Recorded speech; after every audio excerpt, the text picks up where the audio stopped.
citer les deux articulations du genou et leur type. Réponse. L'articulation fémoro-tibiale de type bicondyle. L'articulation fémoro-patulaire de type gingive. Question numéro 2. Décrire la forme des ménisques de l'articulation du genou. Le ménisque médial a la forme de C, le ménisque latéral a la forme de O. Question numéro 3. Citer les deux ligaments qui rattachent le ménisque médial aux aires intercondylaires du tibia. Réponse. Le ligament méniscal antéromédial, le ligament méniscal postéromédial. Question numéro 3. Citer les deux ligaments qui rattachent le ménisque médial aux aires intercondylaires du tibia. Réponse. Le ligament méniscal antéromédial, le ligament méniscal postéromédial. Question numéro 4. Citer les deux ligaments qui rattachent le ménisque latéral aux aires intercondylaires du tibia. Réponse. Le ligament méniscal antérolatéral, le ligament méniscal postéromédial.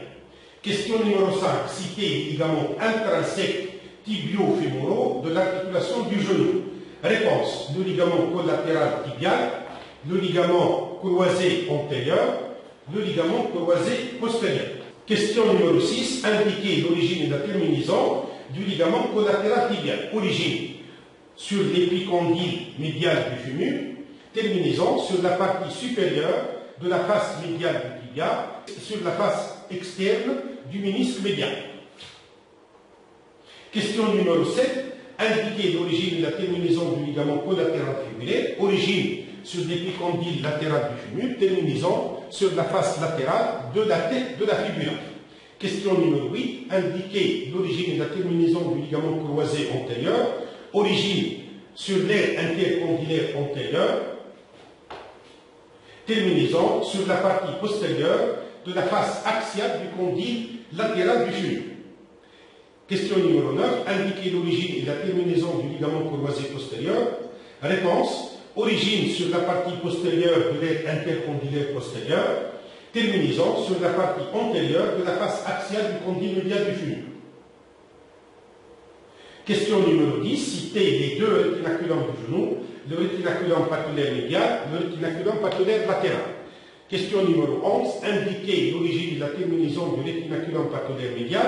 Origine, expansion verticale du muscle vaste médial. Quelques fibres se détachent du bord médial de la patella. Terminaison, le faisceau horizontal se termine sur l'épicondyle médial du fémur.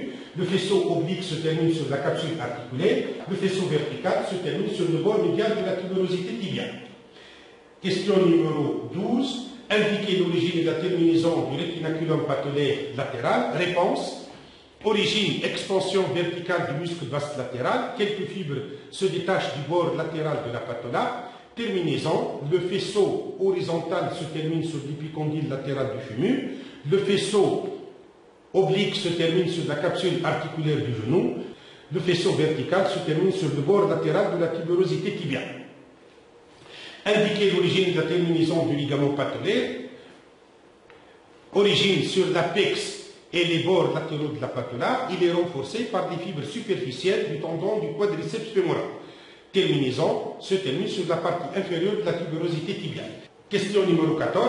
Citer les deux ligaments du plan fibro-postérieur de l'articulation du genou, le ligament poplité oblique et le ligament poplité arqué. Question numéro 15. Citer les mouvements possibles de l'articulation du genou. Réponse, les mouvements de flexion-extension, les mouvements de rotation et les mouvements passifs de latéralité.